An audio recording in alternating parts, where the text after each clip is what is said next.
నమస్తే, welcome to Suman TV Warangal. నేను మీ స్వాతి బచ్చు. ఈరోజు నేపాల్ రుద్రాక్ష ఆర్గనైజేషన్లో ఉన్నానండి. గత సంవత్సరం కూడా మీ ముందుకు తీసుకురావడం జరిగింది. అసలు రుద్రాక్షలలో ఎన్ని రకాలు ఉంటాయి, వీళ్ళ ఎగ్జిబిషన్ వల్ల అసలు ప్రజలకి ఎలాంటి యూజ్ ఉంది అనేది మీ ముందు అయితే ఉంచడం జరిగింది. అలాగే ఈ సంవత్సరం కూడా ఇక్కడికి వచ్చేసామండి. మనము ఒక్కసారి ఆర్గనైజర్తో మాట్లాడదాం. సార్ నమస్తే అండి. నమస్తే అండి. మీకు సుమన్ టీవీ వరంగల్కి స్వాగతం. గత సంవత్సరం చాలా క్వశ్చన్స్కి మాకు రిప్లై ఇచ్చినారు. ఈ సంవత్సరం కూడా మరి ఈ రుద్రాక్షలకు సంబంధించి కానీ, అలాగే ఇప్పుడు ట్రెండింగ్ అవుతున్న ఈ కలుంగని మాల గురించి కానీ ఒక్కసారి మా ప్రేక్షకులకు. అట్లా అండి, తప్పకుండా తెలియజేయడానికే నేను ఈ ఎగ్జిబిషన్ పెట్టామండి. ఇక్కడ ఈ ఈ రుద్రాక్షమాల ఎగ్జిబిషన్ ఇక్కడ వరంగల్లో హన్మకొండలోని ఇక్కడ హరిత హోటల్లోని మేము ఎవ్రీ ఇయర్ పెడుతుంటామండి. ఒక్కొక్కసారి ఇయర్లీ 2 times కూడా పెడుతుంటాము అప్పుడప్పుడు. అట్లాగే ఈసారి కూడా మేము ఏంటంటే అకేషనల్గా పెడతాం ఏదన్నా ఒక సందర్భంగా. అలాగే ఈసారి సందర్భం ఏంటంటే మహాశివరాత్రి అండి. ఈ నెల 26వ తారీఖున మహాశివరాత్రి. అట్లాగే మేము ఈ ఎగ్జిబిషన్ పెట్టడం జరిగింది. ఈ ఎగ్జిబిషన్ ఈ నెల 27వ తారీఖు వరకు ఉంటుందండి. ఇందులో రుద్రాక్షలే కాకుండా స్ఫటికమాలలు, నవరత్నమాలలు, శాలిగ్రామాలు, విష్ణు శాలిగ్రామాలు, శివ శాలిగ్రామాలు, స్ఫటిక లింగాకారాలు, మరకత లింగాకారాలు, దక్షిణావృత శంఖాలు, అలాగే కరంగలి మాలలు. ఇప్పుడు అందరూ అడుగుతున్నారు. కరంగలి మాలలు కూడా మేము పెట్టడం ఎగ్జిబిషన్లో ఎగ్జిబిట్ చేయడం జరిగింది. అట్లాగే ఏకముఖి దగ్గర నుంచి 21 ముఖాల రుద్రాక్షల వరకు మా దగ్గర లభ్యమవుతాయండి. ఇది ఎట్లా, ఈ రుద్రాక్షలు ఎట్లా ధరిస్తారు, మేము ఎట్లా ఇస్తామంటే ఏకముఖి దగ్గర నుంచి 21 ముఖాలు, ఒక్కొక్క రుద్రాక్షకి ఒక్కొక్క ఫలితం ఉంటుందండి.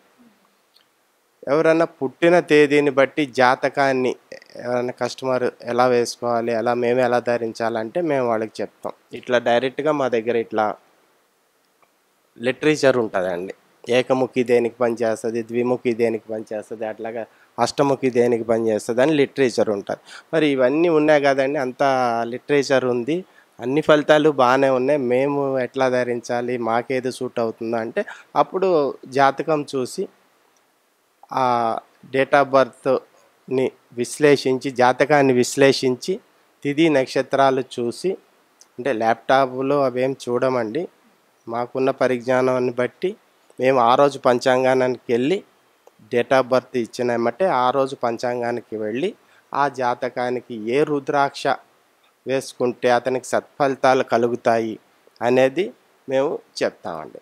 అంటే ప్రతి రుద్రాక్షని వాడే ముందండి ఎవరైతే తీసుకుంటారో వాళ్ళు ఖచ్చితంగా పూజలు చేసి తీసుకోవాలా అన్న అనుమానం ఒకటి ఉంది. అలాగే కరింగల మాల విషయంలో కూడా దాని గురించి ఒకసారి చెప్పండి.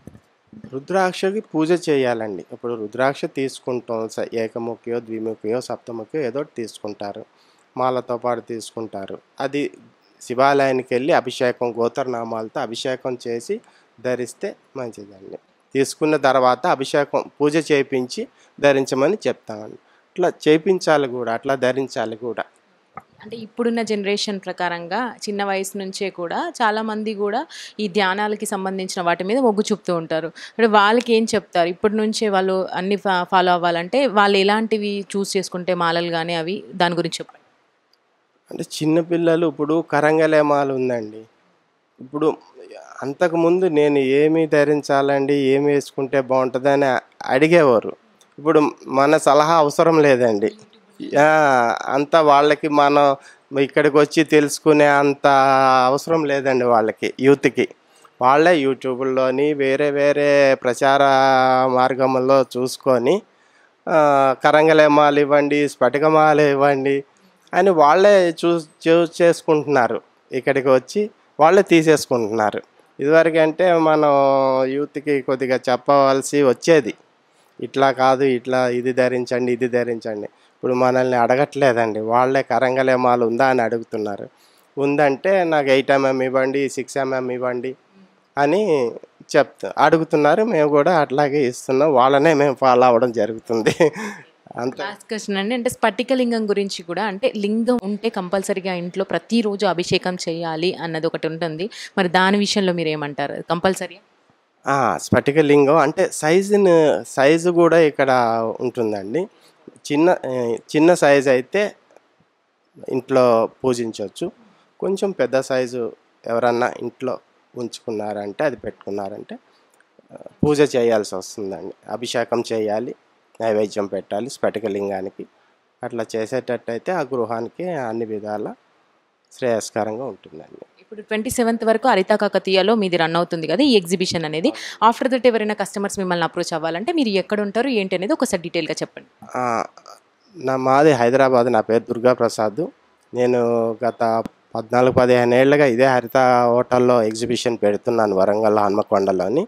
అట్లాగే నేను ఈ ఎగ్జిబిషన్ తర్వాత ఈ నెల 27th తర్వాత నేను హైదరాబాద్లో మణికొండలోని మా హౌస్ హైదరాబాదు మణికొండలోని అందుబాటులో మా హౌస్లో అందుబాటులో ఉంటానండి. ఎవరైనా కూడా అంటే ఆర్డర్ చేసి తెప్పించుకోవచ్చా అండి మీకు, లేదంటే కొరియర్ ద్వారా పంపిస్తారా, లేదంటే ఖచ్చితంగా అక్కడికి రావచ్చు? అంటే జాతకాలు అంటే నేను ఫోన్లో చూడనండి. జాతకం చూడాలి అంటే నా దగ్గరికి రావాలి. హైదరాబాదు మణికొండ. కాదు నాకు పలానాదే కావాలి, పలానా సప్తముఖి కావాలి, అష్టముఖి కావాలి, కరంగలిమాల కావాలి, దక్షిణావృత శంకు కావాలని అలా ప్రత్యేకించి అడిగితే నేను ఏది కావాలంటే అది కొరియర్లో పంపిస్తానండి. జాతకం అయితే ఫోన్లో వీలు పడదండి. నా పేరు దుర్గా ప్రసాద్. నేను హైదరాబాద్లో అందుబాటులో ఉంటాను. నా ఫోన్ నెంబర్ 7893787222 అండి. ఈ నెంబర్కి ఫోన్ చేస్తే నేను మీకు కావాల్సిన విధంగా కొరియర్ చేస్తాను. జాతకం చూడాలంటే కనుక నన్ను కలవాలండి.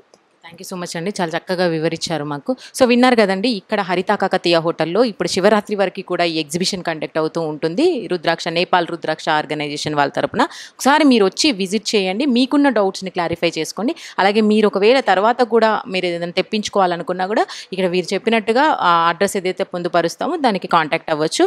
మీరు కూడా అన్ని వివరాలు ఇక్కడికి వచ్చి తెలుసుకుంటే బాగుంటుంది అనేది మా ఉద్దేశం కూడా. Thank you so much. Nepal rudraksha ఎగ్జిబిషన్లో మనతో పాటు కస్టమర్స్ అయితే ఉన్నారు, ఒకసారి వాళ్ళతో మాట్లాడదాము. నమస్తే అండి. నమస్తే అండి. ఓకే, సుమన్ టీవీకి మీకు వెల్కమ్. Thank you. చెప్పండి సార్, అసలు మీరు ఎప్పుడైనా అంటే రుద్రాక్షను ధరించారా? ఇక్కడ ఎలా జరుగుతుంది? లేదండి, మేము రావడం కూడా ఫస్ట్ టైమే. ఒకసారి గురుగారిని కలిసేసి ఒకసారి జాతకం చూపించుకొని ఎలాంటి రుద్రాక్షం ధరించాలో కనుక్కుందామని చెప్పి వచ్చాము. అంటే ఇప్పుడు వినిపిస్తున్నది ఎక్కువగా ఈ హిందూ ధర్మానికి సంబంధించి కూడా చాలా వరకు సన్మార్గంలో వెళ్ళడానికి ఇలాంటివి యూజ్ అవుతాయి అని నమ్ముతుంటారు కదా. మీరు దీని ప్రకారంగా అంటే మీ చుట్టుపక్కల వాళ్ళు చెప్పారా, లేదంటే మీ ఇన్స్పిరేషన్తోనే మీరు వచ్చారా? లేదండి, మేమే ఇన్స్పైర్ అయ్యి వచ్చామండి. మీరు ఇప్పుడు ఏది చూస్ చేసుకోవాలనుకుంటున్నారు? గురువుగారు జాతకం ప్రకారం చూసి చెప్పారండి నాకు. ఇప్పుడు ఏకముఖి కానీ గణేష్ రుద్రాక్షం కానీ చెప్పారు. ఈ రెండిట్లో ఏదో ఒకటి చూస్ చేసుకొని తీసుకుంటామండి. ఇంకా అంటే ఇదివరకు ఎప్పుడైనా హైదరాబాద్లో ఇలాంటి ఎగ్జిబిషన్స్కి వెళ్ళడం కానీ? లేదండి, ఇదే ఫస్ట్ టైం. వీళ్ళ ఆధ్వర్యంలో ఎలా జరుగుతుంది అంటున్నారు? యా, బాగుందండి. అంత చూశాను, అంత అన్ని రకాల రుద్రాక్షాలు అన్నీ అవైలబుల్లో ఉన్నాయి. ఈవెన్ కరుంగలి మాలలు కానీ రుద్రాక్షలు కానీ స్ఫటికలు కానీ అన్నీ అయితే అవైలబుల్లో ఉంచారు. థ్యాంక్ యూ సో మచ్ అండి. Thank you.